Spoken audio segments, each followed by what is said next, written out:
Então, boa noite. Vamos começar aqui a nossa aulinha de aço, né? Não madeira mais. Então, na aula de hoje, a gente vai estar falando sobre barras comprimidas. Então, continuando o assunto da nossa última aula, lá onde a gente viu a parte de elementos de ligação e tudo mais, e barras tracionadas. Então, hoje a gente vai ver as barras comprimidas. Como que elas funcionam, como que a gente dimensiona e por que que a gente dimensiona desse jeito. Então vamos lá. Tá a tela aqui. Eu tô meio bananado agora que a outra aula acabou tarde. Beleza. Então vamos lá. Então, o que é um esforço ali que vai fazer fazer com que ocorra compressão em cima das nossas barras, né? Então, geralmente quando a gente trabalha com compressão, com elementos comprimidos, a gente está referindo a pilares. Por quê? Porque pilares são os elementos que são responsáveis ali por estar fazendo essa transmissão das cargas, principalmente vertical, ali resistindo aquele pressionamento, né, que vem dos nossos elementos superiores. Então, a superestrutura da parte superior ali da nossa edificação vai agindo sobre as partes inferiores, e quem transmite esses esforços são os nossos pilares. E quando a gente fala aqui de pilares, independentemente se são feitos de concreto armado, se são feitos de aço, qualquer material que foi confeccionado, os pilares trabalham de uma maneira bem semelhante. Então, quando a gente trabalha ali com os efeitos de tração, acontece aquela situação de esticamento dos nossos elementos. Então, por exemplo, um elemento ali que a gente for pensar que tem uma leve curvatura, quando a gente estiver esticando esse elemento, então quando a gente estiver fazendo com que ele seja tracionado, esse elemento vai tender a ser retificado. Então, como assim? Então, só vocês imaginarem ali qualquer situação, então uma folha que está mais ou menos dobrada. Se vocês tensionarem ela, deixa eu pegar aqui. Então, eu tenho aqui uma folha. Ela está agora solta aqui e está mais ou menos nessa posição. Então, se eu tensionar, se eu puxar ela um pouquinho, ela vai tender a retificar. Esse mesmo efeito acontece ali nas nossas vigas, claro que de uma maneira bem menos visual, né? Mas ele também vai acontecer de maneira bem semelhante. Então, a viga vai tender a ser retificada quando ela está sob efeito de tração. Por isso que vai ser exigido um pouquinho mais ali da parte que está sendo responsável por estar resistindo aos esforços de tração ali do nosso elemento, né? Então o pilar é o efeito contrário. Então, como eu estou tendendo a apertar aquele elemento ali, então vamos imaginar agora que eu tenho aqui, eu vou fazer deitado aqui só para mostrar para vocês. Então eu tenho aqui um elemento que está retinho, tá? Bonitinho, né? Então se eu apertar, ele vai tender a formar meio que uma barriga, ele vai tender a deformar, né? Então, exatamente esse efeito que a gente vai estar trabalhando, que a gente vai estar estudando hoje, que é a formação desse balãozinho, mais ou menos aqui, no nosso elemento, então essa curvatura aqui. Nossa, ficou horrível isso aqui. Mas essa deformidade ali que vai estar acontecendo, que a gente vai estar chamando de flambagem. Então aqui um exemplo bem legal, que é um ensaio que é realizado, então um ensaio de compressão sobre um elemento, uma barra, né, que no caso um pilarzinho, que é apertado. Então, como que ele vai trabalhar? O que que ele vai fazer? Que aqui no caso é a flambagem, que é exatamente essa deformação ali que vai estar acontecendo sobre ele. Então, essa movimentação diferencial que vai estar acontecendo vai ser o nosso efeito de flambagem. E esse efeito ele vai tender então a reduzir aqui a capacidade de resistência devido a essa concentração diferencial, porque como a gente tem ali agora seções diferentes, então a seção do meu pilar que eu tenho aqui em cima já não é mais essa mesma seção que eu tenho nessa região aqui. Então eu já vou ter concentrações de tensões diferentes ali em cima desse mesmo elemento que podem estar ocasionando pontos de força ali, de tensões maiores, que não, para as quais não foi dimensionado aqui no meu elemento, vai estar ocasionando então possivelmente a ruptura daquele local e o colapso da minha estrutura. Então, a partir disso, a gente vai estudar um pouquinho melhor como que funciona a flambagem, principalmente no nosso estado limite último. Por que o estado limite último? Porque é o estado ali, é o estágio que a gente vai trabalhar com a ruptura, com o colapso ali do nosso elemento. Então, a partir dessa premissa ali do estado limite último, a gente vai trabalhar com dois modos de colapso, sendo o primeiro deles a flambagem global e o segundo deles a flambagem local. Então, como funcionam esses modos aqui de flambagem? Então, o primeiro deles, a flambagem global, ela vai ocorrer quando todo elemento ali, toda a barra, toda a peça que eu estou estudando, ela vai se tornar instável. Então, basicamente, a situação anterior que eu mostrei para vocês do pilar sofrendo aquela deformação, ele estava sofrendo uma deformação global. Então, aqui, como na figura, tem que o elemento reto, quando foi sujeito a um esforço de compressão, ele se deformou, formando essa barriga aqui, formando essa meio que uma onda ali no caminho longitudinal dele, no comprimento longitudinal dessa peça. Então, principalmente nesse sentido aqui vai estar ocorrendo, pode ser na direção X ou Y aqui, né, tanto faz, mas na direção longitudinal, no comprimento total dele vai estar ocorrendo essa deformação. E o que vai estar influenciando então para a ocorrência desse efeito nos meus elementos? Então ele vai sofrer influência da curvatura inicial, então se esse elemento aqui não for perfeitamente reto, que dificilmente um elemento vai ser perfeitamente reto, então essa curvatura inicial dele já vai estar influenciando. Por quê? Porque, por exemplo, se eu tiver aqui um pilar que já tem essa curvinha aqui, vocês conseguem ver que tem uma curvinha bem leve aqui para esse lado aqui, né? Então tem uma curvinha aqui. Quando eu apertar, a tendência é que essa curva se acentue, porque já tem uma facilidade que ele já começou esse encurvamento. Então a facilidade vai ser muito maior para que ocorra mais ou menos isso aqui. Então a deformação vai ser ampliada naquele pilar. Então essa deformação inicial também vai contar.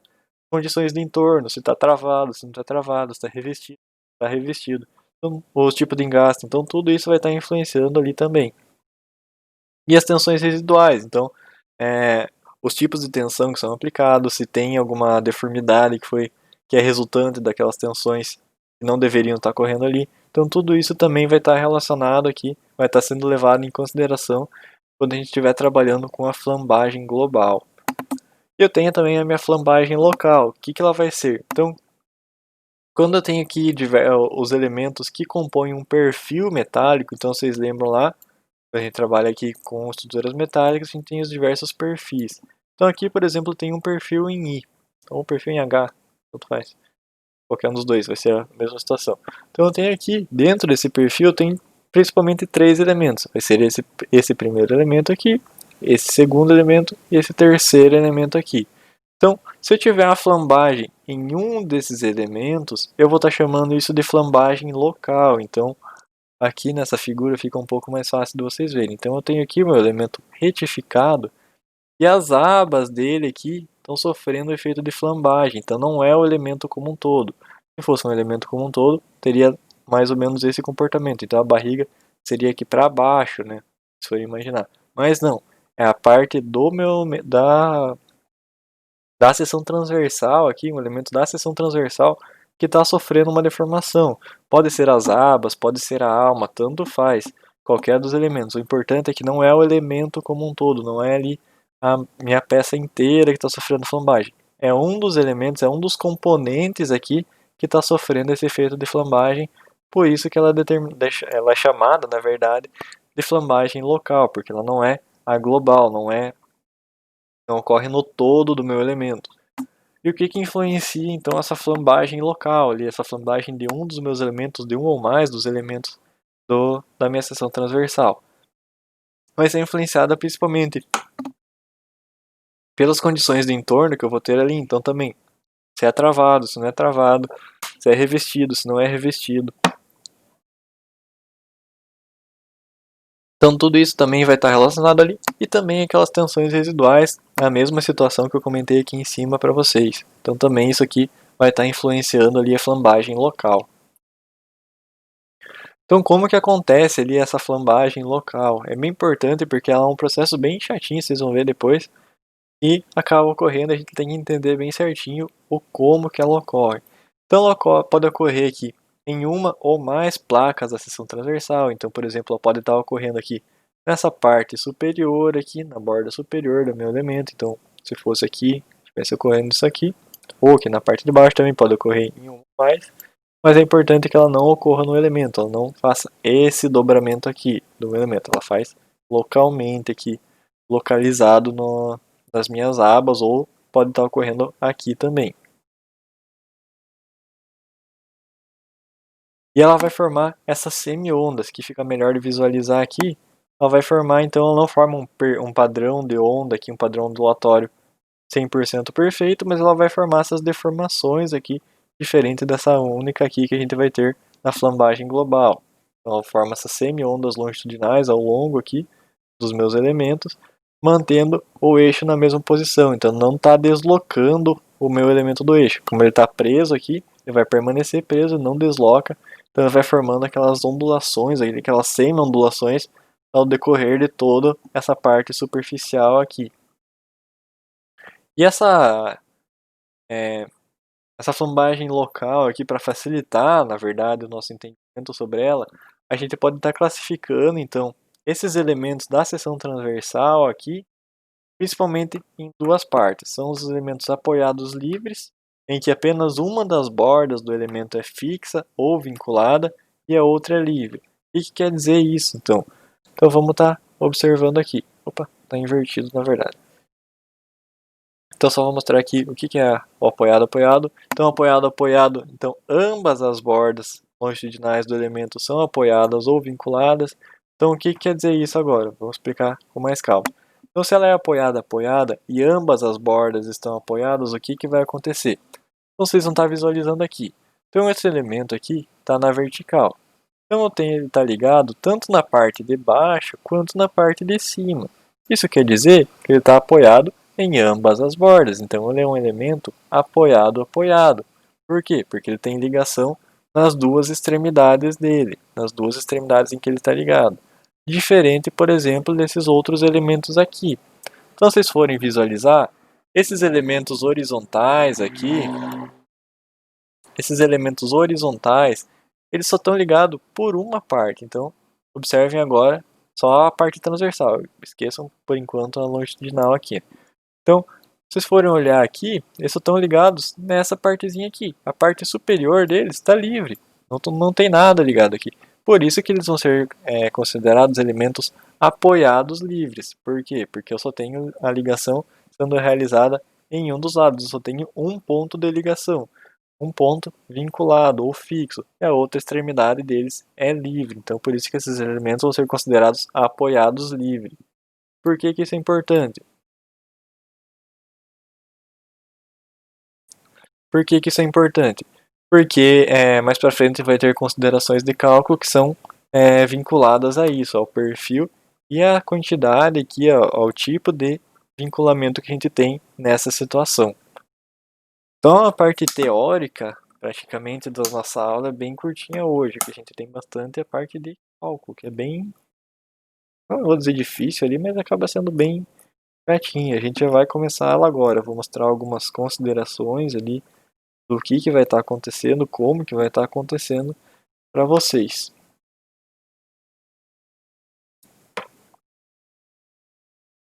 Então vamos lá. Então, para ser considerado ali um elemento resistente, para ele ser considerado a resistência dele ser suficiente, a gente tem que ter que o nosso esforço solicitante, então aqui o Nzinho de compressão, por isso o Czinho aqui, solicitante de cálculo, tem que ser menor do que o esforço resistente de cálculo, também a compressão. Então essa é a mesma máxima lá que a gente viu todas as outras situações, tanto de madeira quanto de tração, agora para o aço, é meio que lógico, a gente tem que ter uma resistência maior do que o esforço que está sendo exercido sobre o nosso elemento. Tá, beleza, professor, essa parte é fácil, a gente já viu várias vezes ali, mas e como que eu vou estar calculando, então, o nosso esforço resistente? É aí que começa a complicar um pouquinho as coisas. Então, por causa ali da resistência à compressão, do nosso esforço de resistência à compressão, ou esforço resistente de compressão, a gente tem algumas variáveis aqui que são bem bonitinhas. Então, a primeira delas é o nosso xi ou xi, sei lá, tem várias pronúncias ali. Se alguém souber, pode ficar à vontade. Eu conheço por xi, que é esse quase um x, mas ele não é um x, ele é um risco reto aqui e esse curvadinho aqui. Então, é mais ou menos isso aqui. Então, ele vai ser o fator de redução da flambagem global. Ele está relacionado lá com várias outras coisas, eu vou mostrar mais para frente o que ele é, mas ele vai ser ali um fator que vai estar reduzindo o nosso comprimento total e vai estar relacionado com a flambagem global. Por que relacionado com a flambagem global? Porque a gente tem esse Q aqui também, que vai estar relacionado com a redução da flambagem local. Então a gente está trabalhando aqui com dois fatores que estão reduzindo a minha resistência total do elemento. Por quê? Porque está a favor da segurança. A gente está considerando lá a ocorrência das flambagens, então além do esforço de compressão, a flambagem, então as deformações ali que podem estar acontecendo, tanto local quanto globalmente, vai estar reduzindo aquele valor total de resistência exatamente por essa situação. Então por isso que a gente vai estar aplicando isso aqui para estar sempre a favor do nosso coeficiente de segurança. O que mais que a gente tem nessa equaçãozinha aqui? O AG, o que é esse AG? É a área bruta da seção transversal. Talvez seja aqui a parte mais fácil da nossa equaçãozinha. É basicamente a área ali do nosso perfil. Então, aqui a gente tem perfilzinho metálico, né? E essa área aqui a gente vai estar calculando. Ah, professor, a gente vai calcular essa área? Geralmente não. Geralmente a gente trabalha ali com perfis que são padronizados, né? Eu acho que ninguém aqui vai construir um perfil metálico para estar utilizando em uma construção. Então a gente trabalha com perfis prontos que a gente vai delimitar ali as dimensões que a gente quer, a gente utiliza ali as características específicas do aço e tudo mais.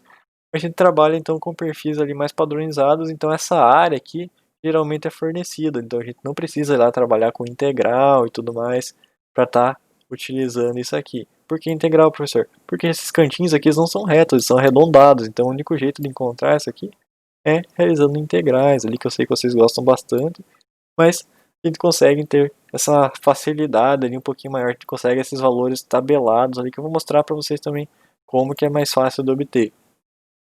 A gente também tem aqui nosso Fzinho Y, que é a tensão limite de escoamento do aço. Então, a gente já trabalhou com esses valores aqui nas outras aulas, então lá a gente vai ter diferença. Ah, eu estou trabalhando com aço MR250, o AR350. Então a gente já tem esses valores ali também padronizados de acordo com o aço que a gente vai estar utilizando. Então, aqui também acaba sendo tabelado, também é fácil. Então, a única parte complicada são esses dois valorzinhos aqui, que são um pouquinho mais chatos da gente estar obtendo. E a gente também tem o nosso coeficiente de redução aqui, mais um na verdade, que é aquele mesmo nosso conhecido, nosso gama A1, que vai ter o valor, continuando ainda com o mesmo valor, de 1,1 ou 1,10, quem preferir. Então, basicamente, é isso. Agora vamos ver como que a gente acha esses outros valores ali, o nosso xi e o nosso qzinho, ou o fator de redução no global e o fator de redução local. Então, começando aqui pela fator de redução da flambagem local, nosso Q. Então, para calcular ele, a gente vai estar trabalhando com o fator de redução relacionados com os elementos apoiado-apoiado. Então, por isso que eu falei lá que era importante saber o que era o que. E o nosso fator de redução relacionado com os elementos apoiados livre. Então, a gente vai estar trabalhando com as duas situações aqui agora. Então, a gente tem que entender o que é cada um dos elementos lá, se é apoiado, apoiado ou apoiado livre, porque a gente vai trabalhar com eles aqui agora para encontrar o nosso fator de redução da flambagem local, que é o nosso Qzinho, nada mais é do que a multiplicação desses outros dois coeficientezinhos aqui que a gente vai estar obtendo a partir dos nossos perfis metálicos lá. E para isso, para estar calculando, então para estar começando ali a calcular essa situação, a gente vai ter os limites aqui que são propostos pela NBR 8800 de 2008, que é a norma que rege ali as estruturas de aço que a gente vai estar utilizando. Então, para isso, a relação aqui entre a largura, que é o nosso Bzinho, eu não coloquei aqui porque a gente já trabalhou na aula passada, então a largura do Bzinho e a espessura Tzinho, então a relação entre eles tem que ser menor do que a relação entre a largura e a espessura limite, que são propostos pela norma. Então essa aqui é a equaçãozinha básica, mas os valores são propostos pela norma ali, que a gente já vai ver um pouquinho mais para frente como que a gente obtém isso. Só tem que ser sempre menor ou igual ao nosso limite para estar conseguindo utilizar essas situações aqui. Então como que a gente vai ter essa relação sendo obedecida agora? Então vamos lá. Primeira condição. Se a seção, então, nossa seçãozinha transversal lá, nosso perfilzinho I, ou perfil em H, ou qualquer outro perfil que a gente for estar utilizando. Então se a seção tiver todos os elementos respeitando a relação Bzinho aqui, que é a nossa largura, dividido pela espessura menor do que o limite, então a gente pode estar utilizando que o nosso QAzinho e o nosso QS são iguais a 1. Isso quer dizer que o Q lá, que é o nosso fator de redução, também vai ser igual a 1, porque a multiplicação de 1 vezes 1 dá 1. Então, acaba sendo a situação mais fácil aqui, que é a situação mais perfeita, onde todo mundo respeita todo mundo, respeita as condições da norma ali, e beleza. Tá, mas não é sempre que vai acontecer isso, né, professor? Não, não é sempre que vai acontecer isso. Então, a gente tem as outras situações aqui. Então, se a seção tiver apenas elementos apoiado livre, então o que vai estar acontecendo aqui? A situação dos apoiados livre, respeitando essas condições aqui também, o nosso Qzinho vai ser igual a 1. Então, o QS aqui, porque o Qzinho é igual a 1, na verdade, porque a gente não tem elementos apoiado, o QA é dos elementos apoiado. E o nosso QS, que a gente vai calcular lá para frente, vai ser igual ao nosso Q. Então, como só tem elementos apoiados livre, só vou calcular o QS que está relacionado aos elementos apoiados livre. Se eu tiver só os elementos apoiados, então o apoiado livre aqui vai ser igual a 1, então não vai estar exercendo influência nenhuma. E o meu fator de redução vai ser igual ao fator de redução para os elementos apoiado, que é o Qzinho aqui que eu vou ter. Beleza. Agora, se a seção tiver elementos onde eu tenho, onde eu não estou respeitando ali os meus limites, então a relação entre largura e espessura é maior do que a largura e espessura limite, eu vou precisar calcular. E geralmente é essa situação aqui que vai estar acontecendo, principalmente nos problemas que a gente vai estar trabalhando.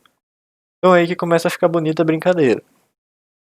Então vamos lá. Se eu tiver aqui a relação largura e espessura maior do que o limite, eu vou calcular os valores. Só que eu tenho duas situações. Eu tenho para os elementos apoiado, então os elementos AA, onde eu vou estar aplicando essa equaçãozinha aqui.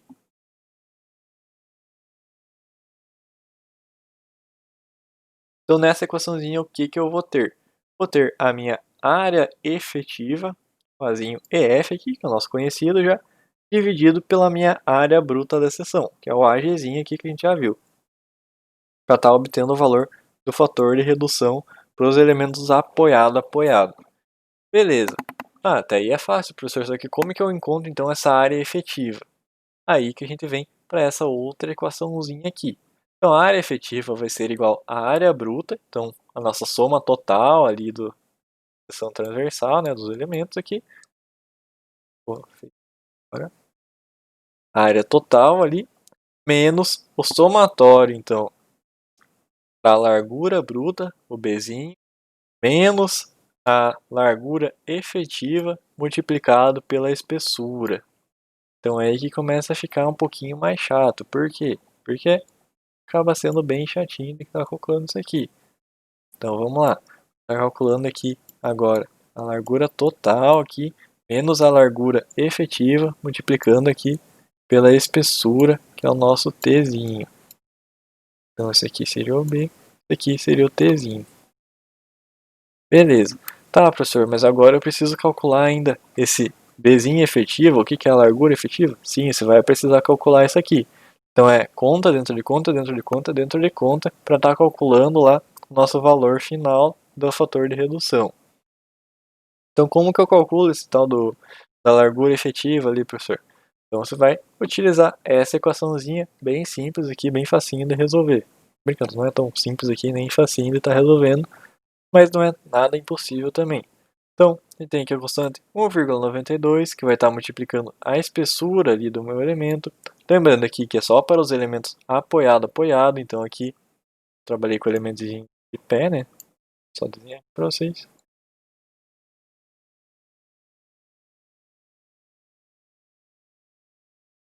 Então é só para essa partezinha aqui, tá apoiada dos dois lados, só esse miolinho aqui, a alma, né, da nossa seção. As abas aqui não estão contando. Então eu vou estar calculando aqui essa largura, que é a largura aqui, né? A largura, então na verdade vai ser 1,92 multiplicado pela espessura, que vai ser essa espessurazinha aqui, desenho aqui do ladinho, né? Então a espessura, multiplicado pela raiz do módulo de elasticidade, ou nosso módulo de Young lá, que é mais ou menos 200 gigapascal ou 210 gigapascal para o aço, vai variar dentro dessas casas aí, dividido pelo nosso tensão limite de escoamento do aço, o FY. Por que é FY, professor? Aqui não está um sigma? Sim, só que o sigma aqui a gente pode considerar a favor da segurança igual ao nosso FY. Então, acaba sendo um pouquinho mais fácil ali.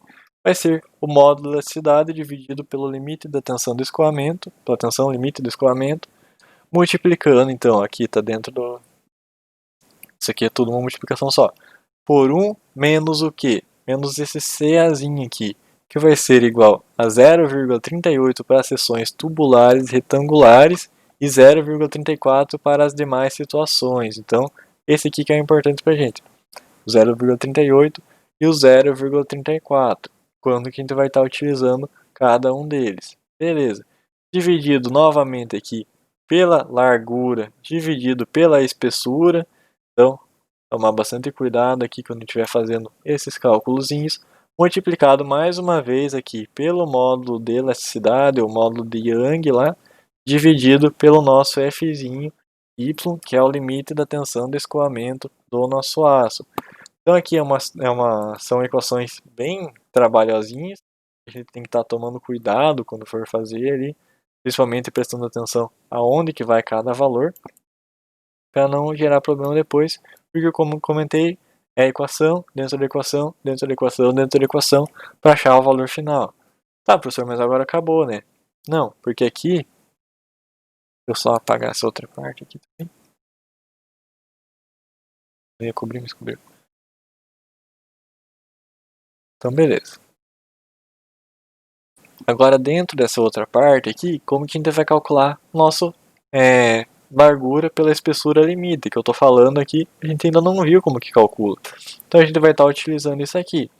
Então, dependendo do tipo de perfil que a gente vai estar utilizando, a gente vai estar utilizando equações diferentes. Então, vamos lá. Para a primeira situação aqui, só dos elementos apoiado ainda. Nem comecei os elementos apoiados livre. Então, para os elementos apoiado, a gente vai ter a primeira situação aqui. São mesas ou almas de seções tubulares retangulares. Então, isso aqui vai ser uma mesa tubular retangular. É o nosso miolinho aqui. Ou lamelas e chapas de diafragma entre linhas de parafuso ou soldas. Então, essa outra situaçãozinha aqui a gente pode estar utilizando também. Então, beleza. Agora, como que a gente vai calcular? Como que a gente vai proceder, então? A gente vai estar utilizando isso aqui como nosso Bzinho, a nossa largura sobre espessura limite, para estar obtendo o resultado. Então, é 1,40 multiplicando a raiz da divisão entre o módulo de elasticidade e a tensão limite de escoamento do nosso aço. Então, muito próximo aqui desse cálculo que a gente já está fazendo.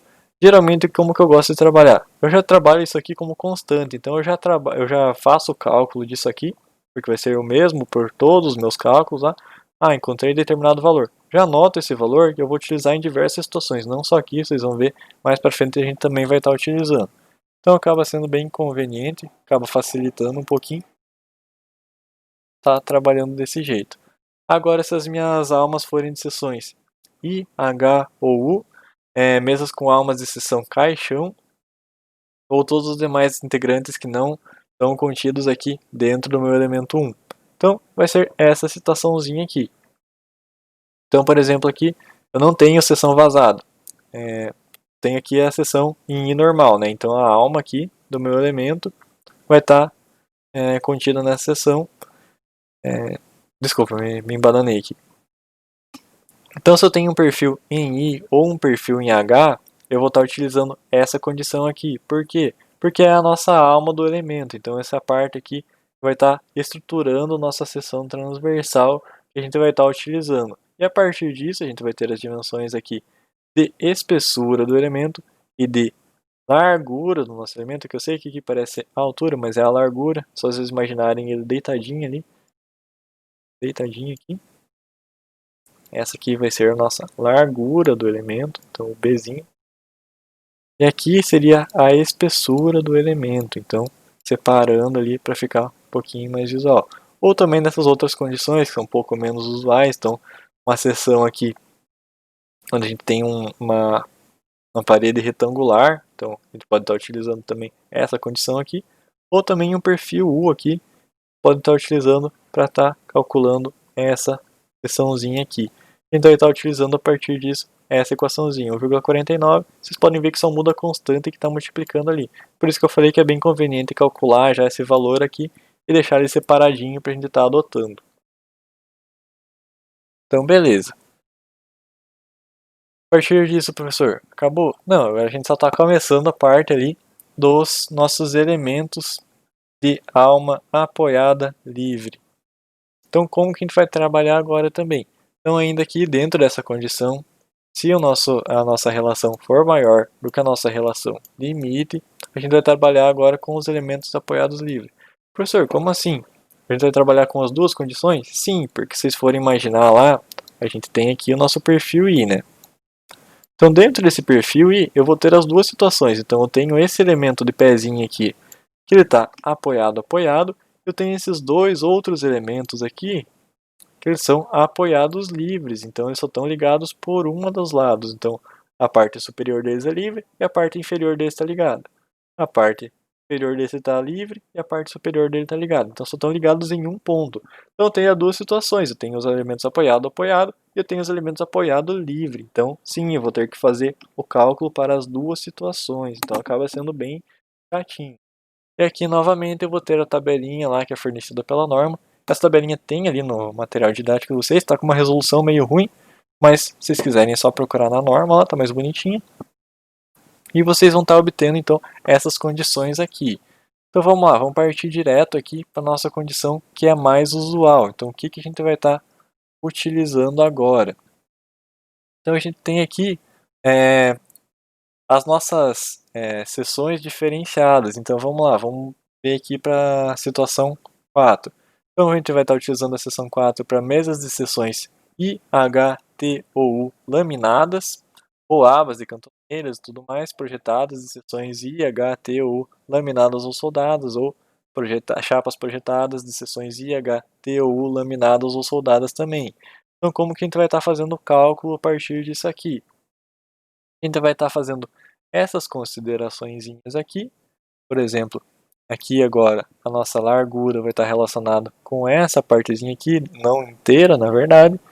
E também a espessura vai estar relacionada com a espessura desse elemento aqui agora, e não mais desse aqui que era o elemento de pé que a gente estava considerando anteriormente. E a partir disso, então, a gente vai estar utilizando essa equaçãozinha aqui para essas situações que estão especificadas aqui dentro do grupo 4. Outra condição seria o grupo 5, e a partir daí também a gente já verificando quais que são essas condições. Beleza. Eu vi que você mandou isso aí, beleza. Depois eu confiro lá. Então beleza, novamente ali vocês vão estar verificando que a relação ali, raiz do módulo de elasticidade pela tensão limite de escoamento vai ser utilizada novamente. Então vai lá, calcula e deixa separadinho esse valor. Então aqui só exemplificando para o grupo 4 e para o grupo 5, como que a gente poderia estar trabalhando então. Então vamos lá. Vamos supor então aqui para o grupo 4. Eu tenho uma condição especial ainda dentro desse grupo 4 aqui. Então, se a minha relação entre a largura e a espessura do elemento for maior do que isso aqui, maior do que o meu limite, e for menor do que esse limite superior aqui, que só mudou a constante lá, de 1,03, então olha aqui, esse valor de 0,56 raiz do módulo de elasticidade pela tensão limite do escoamento, é esse valorzinho aqui. Então, como eu tenho a relação maior do que o limite é esse aqui, né, que a gente viu ali na tabela, e ainda for menor do que esse outro limite ali que apareceu agora, que surgiu pela norma também, a gente vai estar calculando nosso fator de redução para as abas apoiada livre, utilizando essa equaçãozinha aqui. Ah, professor, mais uma equação, e não é a última, então tem que ir com cuidado ali, com bastante atenção nessa sequência ali que a gente vai trabalhando.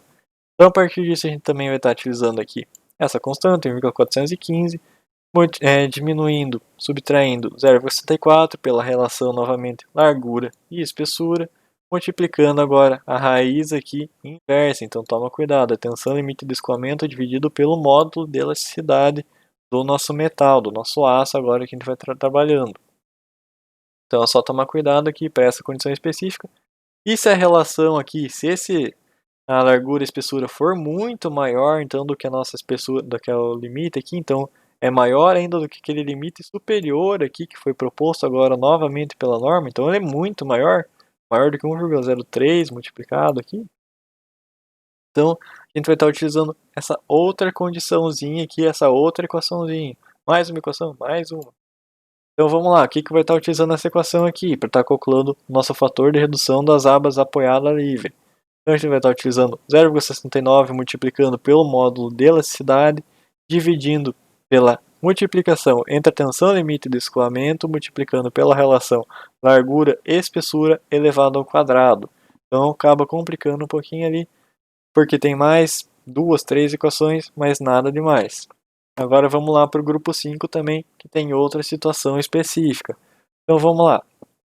A relação aqui, para ele, esse vai ser o limite, 0,64, que multiplica o módulo de elasticidade, dividido pela tensão limite de escoamento, dividido ainda por esse Kc. O que é esse Kc, professor? Mais uma constante que a gente vai ter que estar calculando aqui, que vai estar nessa equaçãozinha aqui que eu já mostro para vocês. Mas vamos lá. Então, se eu calculei ali, eu obtive que então que a minha relação é maior do que esse limite e inferior a esse limite superior aqui. Então ela está dentro aqui desse intervalo. O que eu vou estar calculando então? Como que eu vou estar calculando? Vou utilizar essa equaçãozinha aqui. Então, como que eu aplico essa equação? Então vamos lá. Nessa equaçãozinha aqui, eu estou utilizando também essa constante, 415, multiplicando 0,65 pela relação largura e espessura, multiplicando pela raiz da tensão limite de escoamento, dividido agora pelo módulo de elasticidade, multiplicando por essa constante aqui. O que é essa constante, professor? Então vocês vão calcular isso aqui, esse Kc, a partir dessa divisão entre 4 dividido pela raiz da altura do meu elemento agora, pela espessura da outra seçãozinha ali que eu já mostro o que é para vocês. Então acaba sendo um pouquinho mais complicado ainda de estar aproveitando essa equaçãozinha aqui na nossa para calcular nosso fator de redução para as abas apoiadas livres. Vai ficar um pouco mais fácil quando a gente aplicar em um cálculo? Vai, mas eu preciso passar essa partezinha teórica para vocês. Então, quando a nossa relação aqui for superior ao nosso limite superior, então é muito, muito maior lá, a mesma situação aqui para o grupo 4, a gente vai aplicar essa equaçãozinha aqui. Então a gente vai estar multiplicando 0,90 pelo módulo de elasticidade, multiplicando pelo Kc, que é o mesmo Kc aqui que a gente vai calcular para as duas situações, dividindo então pela mesma relação lá do tensão limite de escoamento, multiplicando pela relação da largura pela espessura elevado ao quadrado. Então beleza, terminou as equações agora? Não, não terminou ainda, não está nem perto. Não, brincadeira, está perto sim. Então, mas a gente ainda precisa agora, a partir desse momento então, a gente já calculou quais que são os fatores de redução, tanto para abra livre, quanto para apoiada livre, desculpa, quanto apoiada, e também a gente já obteve, então, nosso fator de redução para a flambagem local, que é esse Qzinho aqui, que é a multiplicação entre os dois. Então, beleza. Então, não esqueçam que geralmente a gente não vai estar utilizando todas aquelas equações ali. Eu mostro para vocês porque pode ser que vocês usem. Mas a gente tem todas as outras condições aqui que não precisa estar utilizando aquelas equações lá. Então, só retomando aqui. Então, por exemplo, se todos os elementos respeitarem ali as relações superiores ao limite, então eu só preciso calcular lá o limite, eu vou precisar calcular ainda. que é o proposto aqui pelas tabelas, né? Mas então, se eles forem inferiores, eu só adoto eles igual a 1 aqui, ou se tiver apenas elementos apoiados livre, eu calculo aqui só os elementos apoiados livre, não preciso do apoiado, essa outra situação inversa aqui. Então, tem várias situações ali onde acaba sendo bem mais simples o cálculo, e essas situações aqui são as piores situações possíveis que a gente vai estar trabalhando. Preciso mostrar para vocês ali, para caso algum dia vocês peguem uma situação bem complicada dessa, vocês saibam se virar, pelo menos ter uma noção ali de por onde começar. E além de tudo, esse KC aqui que eu comentei para vocês, ele tem um limite, ele também tem que ser maior do que 0,35 e menor do que 0,76. Então o que acontece se não for, professor? Tem que mudar da seção do elemento, tem que trabalhar com outro elemento ali. Esse elemento não vai ser suficiente para você estar dimensionando, então tem que trabalhar com outro perfil, com outras dimensões daquele mesmo perfil, tem que modificar de alguma forma.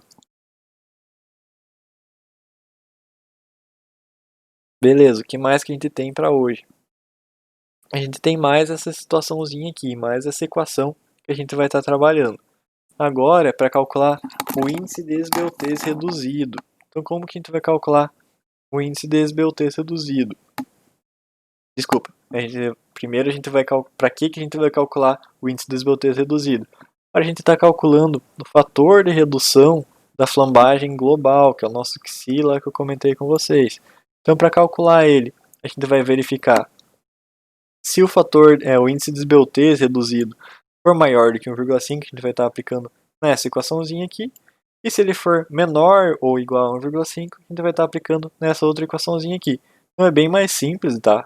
Calculando o nosso xi, só que a gente precisa calcular o fator de o índice de esbeltez, ou fator de esbeltez, tanto faz, reduzido. E como que a gente faz isso? Utilizando o que a gente calculou anteriormente, então nosso fator de redução para flambagem local ali que a gente acabou de ver. Vai estar utilizando também a nossa área bruta da seção, o índice, a tensão limite de esbeltez ali do nosso aço e o nosso NE. O que é esse NE? A força axial de flambagem elástica, e tem que ser o menor valor possível. Como assim o menor valor possível? É porque tem mais de um que a gente vai estar calculando. Então beleza, professor, como que a gente vai fazer isso? A equação básica do nosso NE aqui, da força axial de flambagem elástica, vai ser essa aqui, onde a gente vai estar utilizando então ainda lá o momento de inércia aqui, em relação ao eixo de flexão, nosso módulo de elasticidade, que é o módulo do aço, lá de 200 gigapascal, dividido então pelo coeficiente de flambagem, que agora a gente vai ter que calcular de novo, e o comprimento do elemento. Então isso aqui vai ser basicamente o modificador do nosso comprimento real. Então isso aqui a gente trabalha como modificador. Esse coeficiente K aqui. Tá, beleza, mas e como que eu encontro esse K? Ele vai estar relacionado com o tipo de engastamento, com o tipo de ligação ali que eu vou estar tendo na minha peça. Então, por exemplo, se for uma peça aqui, onde eu tenho o engaste duplo, então ela é engastada tanto em cima quanto embaixo, o meu valor de K vai ser igual a 0,5. Ah, professor, mas aqui está escrito valor recomendado. Sim, porque a norma recomenda que a gente utilize 0,65. O que quer dizer isso?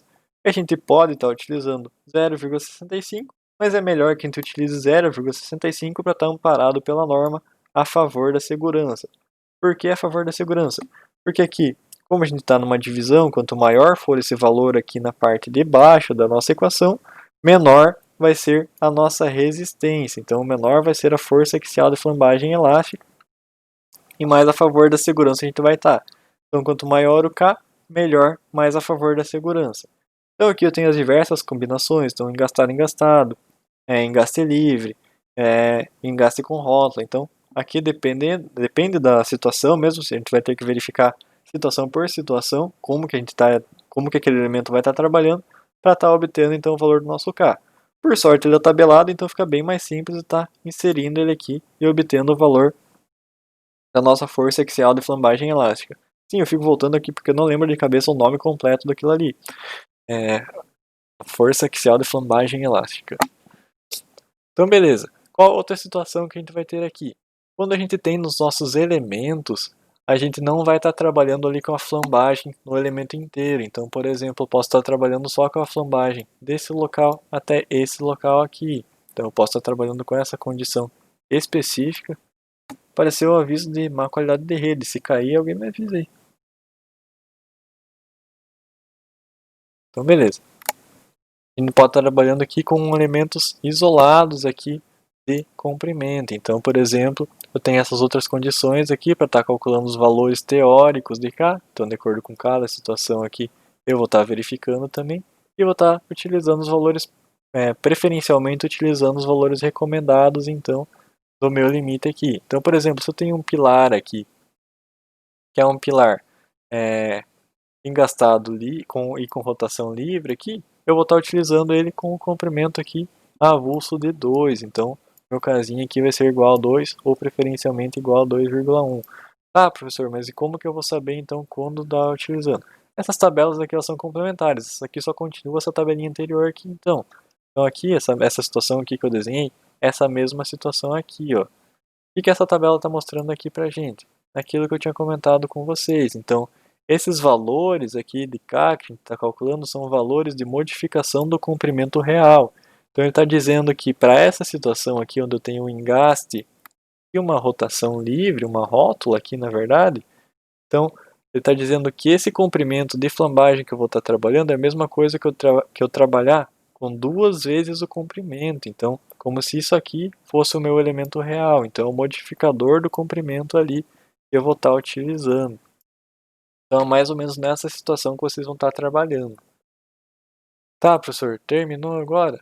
Não, porque eu tenho mais uma condição ainda que eu vou estar verificando, que é a torção no eixo Z. Então, essas duas aqui, essa equaçãozinha aqui que eu mostrei, ela vai ser calculada tanto para o eixo X quanto para o eixo Y no sentido longitudinal lá. Então, aquela barriga que eu comentei com vocês.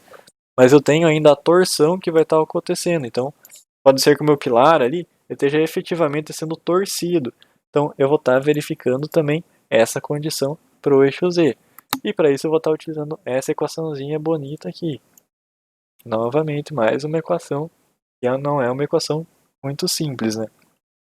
Então, a partir disso, o que a gente vai ter que calcular? Aqui é o π normal, aqui é o módulo da elasticidade, CW, que é a constante de empenamento da seção transversal, que também é fornecida por tabela, graças a Deus. O nosso KZ, que também é essa mesma constante aqui, que a gente obteve aqui, só é para o eixo Z agora. O nosso LZ, que é o comprimento aqui para o eixo Z, também é o mesmo valor do comprimento longitudinal que a gente tem ali. A diferença é que agora a gente vai estar utilizando esse G, que é o módulo de elasticidade transversal, que pode variar ou não. A constante de torção da seção transversal, que também é fornecida ali pela tabela, que na verdade é o nosso módulo de elasticidade lá. E também o raio de giração polar da seção transversal, que é esse R0zinho aqui. Tá, o que é isso aqui? Mais uma equação aqui para a gente estar calculando esse raio polar da seção transversal. Então, para estar calculando ele, a gente vai estar utilizando o raio de giração tanto em torno de x quanto em y. Então, vamos lá. Raio de giração, a gente vai calcular o momento de inércia aqui. Quanto que é o raio aqui para estar utilizando isso aqui. Depois para isso aqui também. Então, é o nosso raio lá de giração. E também a distância do centro geométrico ao centro de cisalhamento dos eixos. Então, para o eixo x e para o eixo y. Então, a gente vai ter lá, se a nossa peça principalmente não for simétrica, a gente vai ter diferença ali entre os eixos. Aqui a parte mais de resistência dos materiais, então não vou entrar muito específico com vocês. A gente também vai estar calculando essas distâncias e inserindo aqui no raio de giração polar da seção transversal. Então beleza, professor, acabou? Não, não acabou ainda. Tem mais 2 slides de aula e daí a gente vai para um exemplo. Então vamos lá. De acordo com os valores, de acordo com a nossa NBR 8800, a gente pode ter os valores de KZ iguais a 2 quando a gente tiver barras com rotação e empenamento impedidos em uma extremidade, esses dois deslocamentos livres na outra extremidade, então aquela situação aqui que eu mostrei para vocês. Então, isso aqui é o engaste, ele está impedindo todas as rotações e aqui é livre. Então, quando a gente tiver essa situação, para o nosso KZ vai ser igual a 2, 1 para barras com empenamento livre e rotação impedida em ambas as extremidades. Então, vamos lá, é um apoio fixo, como que estaria representado aqui. Então, esse apoiozinho aqui nas duas extremidades, então a gente utilizaria para o KZ igual a 1, e assim por diante a gente vai avançando nesse sentido aqui. 0,7 e 0,5 são condições específicas, é a mesma situação da tabela aqui, só que está escrito agora para o nosso KZ de maneira um pouco diferenciada. Quando que a gente vai estar utilizando então esse cálculo de torção, professor? É todas as vezes que a gente for estar calculando? Não, a gente vai calcular só em condições específicas. Então, só quando a gente não estiver utilizando perfis em H ou em I, ou perfis compostos com seção celular. Então, como assim, professor? Isso quer dizer que quando a gente estiver trabalhando com um perfil em I, por exemplo, a gente não precisa fazer esse cálculo de torção aqui. A gente pode esquecer toda essa parte aqui e toda essa parte aqui. Quando forem perfis diferentes ali, a gente precisa estar trabalhando sim. Mas o perfil H e em I, que são geralmente os mais utilizados para pilares, principalmente, não precisa. Então, graças a Deus, tem uma facilidade pelo menos. A gente vai estar verificando, vai estar realizando esse cálculo quando os perfis forem com seções abertas de constante de empenamento nula. Então, constante de empenamento é aquela situação que é proposta pela tabela lá, então já é fornecido esse valor pela tabela. E se ele for nulo, a gente vai ter que calcular, sim, aquele momento de torção ali, todas aquelas situações que a gente acabou de ver. E também a gente vai calcular quando barras com comprimento de flambagem por torção superior ao comprimento de flambagem por flexão em relação ao eixo de menor inércia. Então, na verdade faltou uma palavrinha aqui. Barras com comprimento de flambagem por torção superior forem superiores ao comprimento de flambagem por flexão em relação ao eixo de menor inércia. Então vamos lá. Quando a gente calcular então isso aqui for maior do que isso aqui para o eixo de menor inércia. Então a gente vai estar fazendo essa verificação também para estar utilizando o nosso momento de torção ali. Vou passar uma moto aqui. E além disso, isso aqui foi o livro de vocês que trouxe, eu só coloquei aqui para mostrar para vocês.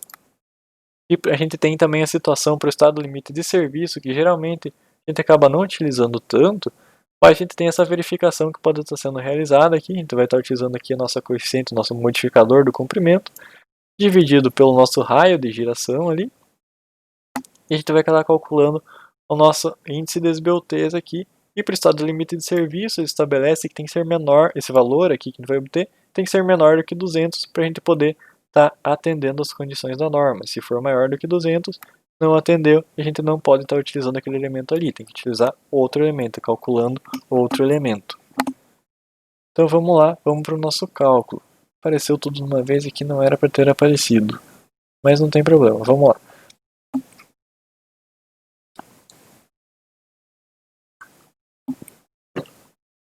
Então vamos, o que o exercício está pedindo aqui para a gente?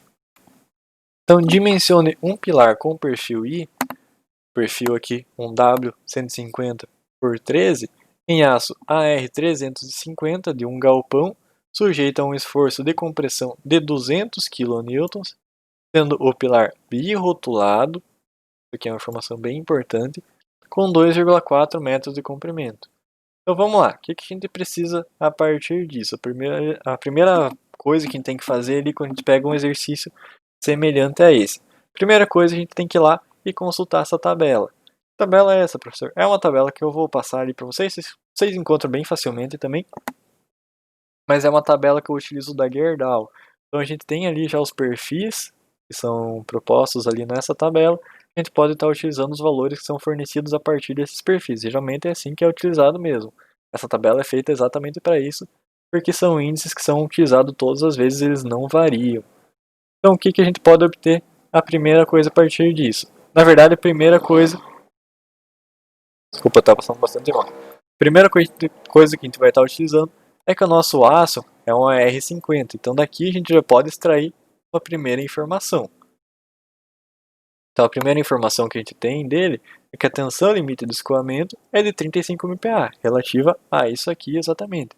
Ah, professor, eu vi em algum lugar que é melhor utilizar 34,5. Pode utilizar também, não tem tanto problema assim, mas o 35 está tranquilo.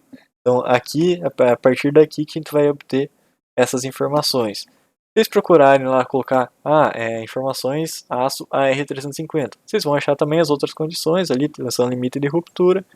também vai ser fornecida, que é geralmente 450 ali, mas para essa situação a gente não precisa estar utilizando, a gente não utilizou em nenhuma das equações até agora. O que a gente vai obter também? O módulo de elasticidade, que para o aço ele vai estar em 200 gigapascal, então é um valor ali tabelado que a gente pode estar utilizando entre 200 e 210. É melhor utilizar 200 porque a gente está a favor da segurança, então eu vou colocar aqui nosso módulo de elasticidade de 200 gigapascal. Ah, professor, isso é decorado? Sim, isso é decorado, eu já passei isso lá, foi na primeira aula de aço que a gente teve, então esse valor ele continua sendo utilizado pela gente. A partir de agora, a gente utiliza os valores da tabela. Então, o primeiro valor que a gente vai obter aqui é o valor de área. Aqui está bem fácil de trabalhar porque eu coloquei o primeiro item aqui, então é só visualizar na tabela, mas é uma tabela bem grande, cuidem para não confundir quando vocês forem observar esses valores lá. Então a gente tem aqui a área, eu vou baixar aqui o valor de área, 16,6 centímetros quadrados. A gente tem o valor de Dzinho aqui, então 148 milímetros, já vou colocar ali também. Nosso valor da largura aqui, F, então já vou colocar 100 milímetros. TW, a espessura, então 4,3. Deixa eu mostrar aqui, na verdade, como que é essa tabelinha para vocês. Eu abri. Então, beleza, só vou mostrar aqui para vocês como que é essa tabelinha, então.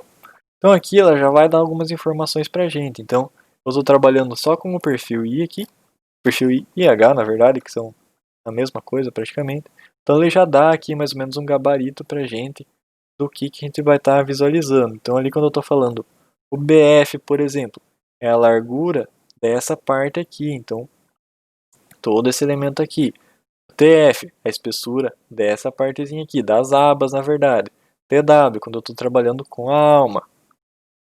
Então tem que ficar atento nessas condiçõezinhas aqui, só para vocês terem uma ideia ali do que a gente está falando.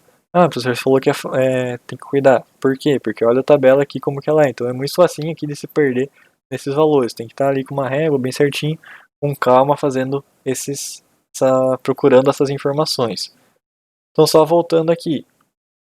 Então aqui a espessura da alma, 4,3. Agora tem a espessura ali das abas também, que a gente pode estar obtendo. 4,9 aqui também obtido da tabela. Agora o nosso momento de inércia na direção X, que também é fornecido 635 centímetros da quarta. Graças a Deus não precisa ficar calculando. Nosso raio de giração aqui, 6,18 na direção X. Na direção Y, igual a 82 aqui. Aqui, 2,22, o raio na direção Y.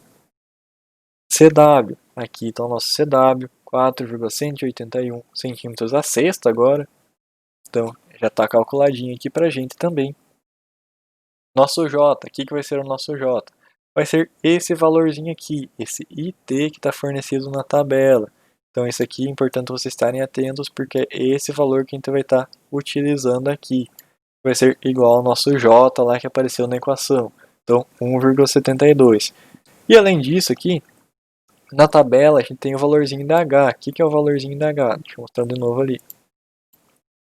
O que é o valorzinho da H, então, que a gente vai estar utilizando lá depois nas nossas equações. Vai ser essa altura aqui, então, ó, descontando a altura total, descontando a espessura já das abas. Então, é um valorzinho da altura aqui, só do nosso elemento vertical, então só da alma do nosso elemento aqui da seção transversal. Então, também é importante estar anotando esse valor, vou colocar aqui embaixo. Beleza, o que eu faço agora então? Vou calcular inicialmente para os meus perfis apoiados, que na verdade é aquele perfil verticalzinho ali que eu vou estar tendo, que é a nossa alma do elemento. Então eu vou calcular aqui primeiro a relação entre largura e espessura, nada mais é do que meu Hzinho ali que eu comentei com vocês, dividido pela espessura da alma, então o TW. Então vou calcular aqui, vai ser igual a 138, a altura aqui, dividido pelo TW, 4,3. Então, obtenho a relação aqui, 32,09.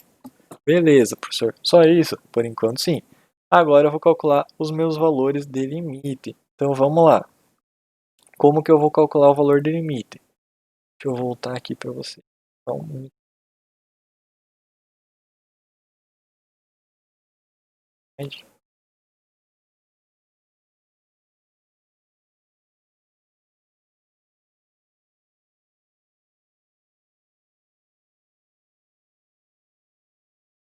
Beleza.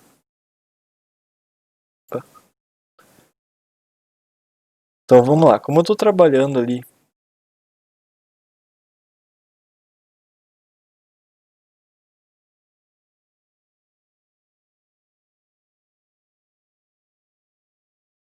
com os meus valores apoiados agora, eu vou calcular o meu valor de limite de acordo com a tabelinha lá que eu mostrei para vocês agora há pouco. Então, como que a gente vai fazer isso? Utilizando a nossa equaçãozinha de limite lá. Então, a equaçãozinha que eu mostrei para vocês é 1,03 multiplicando pela raiz do módulo de elasticidade dividido pela tensão limite de escoamento, e a gente vai obter esse valorzinho aqui. Só é importante aqui estar atento que a gente tem que trabalhar basicamente com as mesmas unidades, então tem que estar atento aqui com o valor de módulo de elasticidade que a gente vai estar colocando, que aqui fica em 20.000. Então fica atento nessa condiçãozinha aqui, e a gente vai obter o valor da relação aqui de 35,87. Tá, professor, o que isso quer dizer? O beta limite ele é maior do que a nossa relação aqui. O beta limite não, desculpa. A relação limite é maior do que a nossa relação calculada. Isso quer dizer o quê? Isso quer dizer que a gente não precisa fazer todos aqueles cálculos lá, porque já está atendendo a nossa condição. Então, só para mostrar aqui para vocês. Então, já está atendendo a essa condição aqui. Já está atendendo essa condição. Então a relação é menor do que a relação limite. Então a gente está obedecendo aqui por enquanto para os elementos apoiados. A gente precisa ver agora, vai obedecer também essa condição para os elementos apoiados livres. Então como que a gente vai fazer isso? Calculando também agora o estado, os valores para os elementos apoiados livres e o valor de limite também para esses elementos. Então como que vai acontecer isso?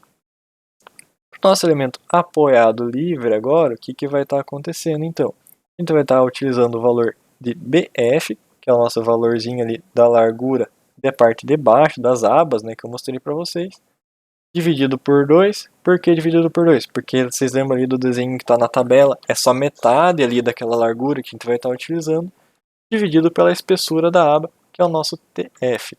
Então a gente utiliza só os valores aqui que a gente já captou da nossa tabela, e vai obter o valor da relação de 10,2. Então beleza, já obtive isso. O que eu preciso fazer agora? Vou calcular o meu limite, que é basicamente aplicar lá na equaçãozinha que é fornecida pelas tabelas lá para a gente, e eu vou obter então o valor da relação entre a largura e espessura limite de 13,48, novamente aqui sendo superior à nossa relação calculada, então novamente atendendo a nossa tabela, e graças a Deus aqui, para essas condições, a gente não precisa estar fazendo todos aqueles cálculos ali que eu mostrei agora há pouco para vocês. A gente já tem aqui nosso fator de redução para as abas livres, e o nosso fator de redução para as abas apoiadas que são iguais a 1, então o fator de redução para a flambagem local também vai ser igual a 1. Então beleza, o que eu tenho agora?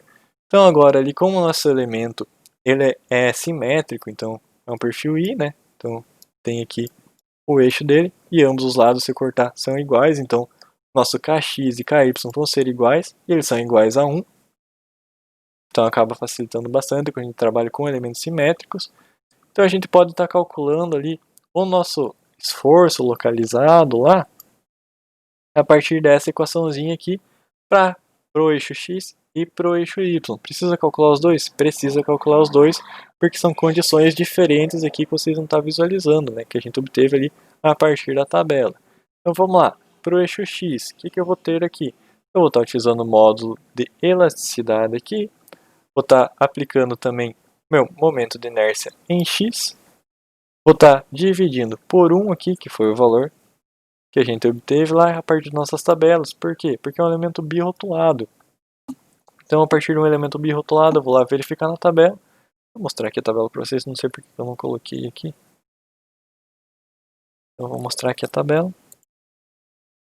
Então, para um elemento birrotulado, seria essa situação aqui. eu tenho o valor de Kx e Ky igual a 1. Então, posso estar utilizando aqui nessa condição.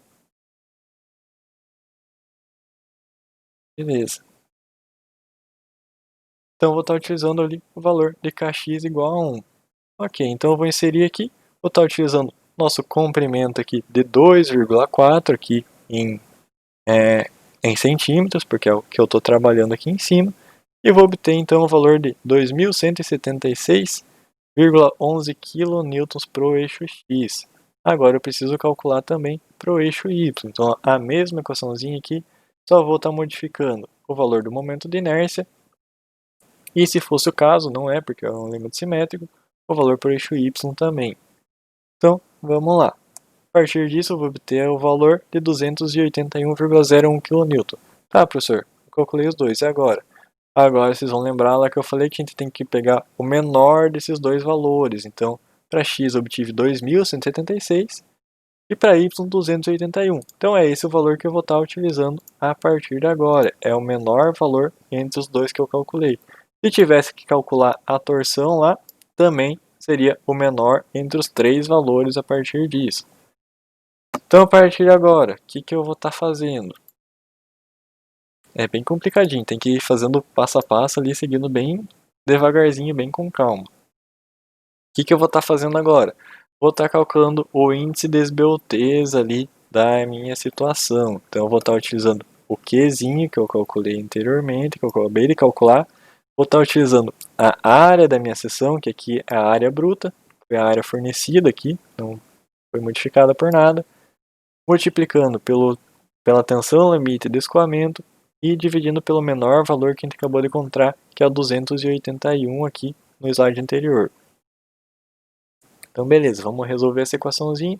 Aqui só mostrando que a gente obteve ali a partir das nossas tabelinhas que o nosso QA e o QS são igual a 1, então multiplicando a gente obtém o valor de 1. Nosso limite, o índice de esbeltez aqui, desculpa, vai ser obtido a partir dessa equaçãozinha, então 1, que é o nosso Qzinho, multiplicando por 16,6, que é a nossa área, multiplicando por 35, que é a nossa tensão limite do escoamento aqui, dividindo pelo valorzinho que a gente acabou de encontrar ali no slide anterior, o menor entre os dois valores entre x e y, de 281. Resolvendo essa equaçãozinha aqui, a gente vai obter o valor de índice de esbeltez igual a 1,427588. Pode arredondar? Pode. Eu não arredondei aqui porque eu faço na calculadora, então não tem problema nenhum. Então beleza, o que eu vou estar verificando agora? Esse valor é menor ou maior do que 1,5. Por quê, professor? Porque vocês têm que lembrar, mais uma consideração aqui, só voltando aqui.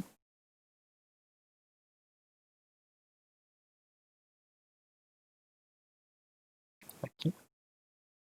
Que a gente vai ter esses dois cálculos aqui para estar realizando dependendo da situação lá. Como lá a gente obteve o valor de 1,42, ele é menor do que 1,5. Então é essa equaçãozinha aqui que a gente vai estar utilizando para calcular o nosso XI, o fator de redução da flambagem global. Então vamos lá, vamos aplicar a nossa equaçãozinha. Então a gente obteve aqui o valor de 1,42, é menor que 1,5. A gente vai utilizar essa equaçãozinha aqui. Então, vamos lá, vamos resolver essa equação. A gente já tem os valores aqui, aqui é só aplicar diretamente. Então, 0,658 elevado a 1,428588, que está elevado ao quadrado. Então, toma cuidado, você resolve essa parte aqui primeiro, 1,42 ao quadrado, e aí você pega esse valor que você obteve, e aí você vai levar o 0,658 a esse valor aqui. Então, cuidado ali com as etapas, né, da matemática que tem que estar sendo obedecidas. Então, a partir disso, a gente vai obter o valor de 0,426131 para o nosso XI. E quase finalizando, a gente vai aplicar lá na nossa equaçãozinha para encontrar a nossa tensão resistente de cálculo de compressão, que vai aplicar todos esses valores que a gente obteve nessa equação aqui. Então, aqui o valor de 0,42, aqui o valor de 1, aqui a nossa área, 16,6, tensão 35, o nosso gama A1, que é igual a 1,1 lá, que é o valorzinho padrão que a gente já tem. Eu só coloquei aqui os valorzinhos para vocês. e a gente vai obter o valor final de 221,8591 kN. O que quer dizer isso?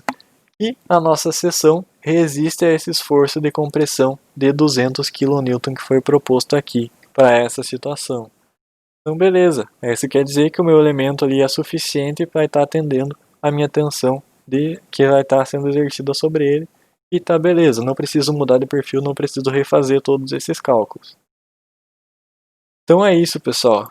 A aula de hoje está quase finalizando. Eu vou deixar um exercíciozinho aqui para vocês. Ah, é um exercício difícil, professor? Não, é basicamente o mesmo exercício ali que a gente acabou de fazer, então vocês vão seguindo ali mais ou menos o passo a passo que está aqui nos slides. Só vocês vão trabalhando aí com valores diferentes, né, na verdade.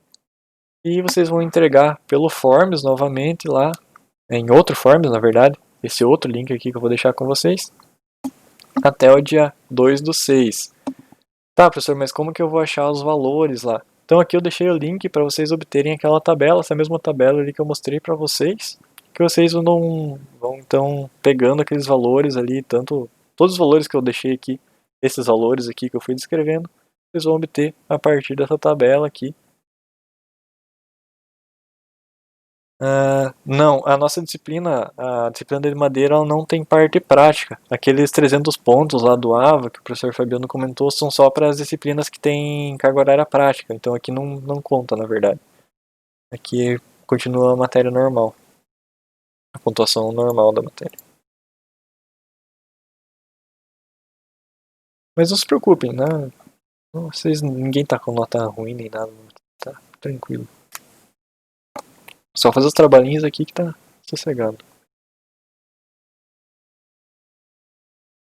A princípio, a informação que eu tenho, eu não posso dar certeza, né, nada para vocês, mas a princípio a data da prova vai ser aquela mesma data do calendário que foi do começo do ano lá. Então vai seguir o mesmo padrão ali não modificou ainda a data da prova. Assim que eu tiver uma certeza ali que o Fabiano falar, não, vai ser tal dia, eu passo bem certinho para vocês ali, mas ainda não sei exatamente quando que vai ser.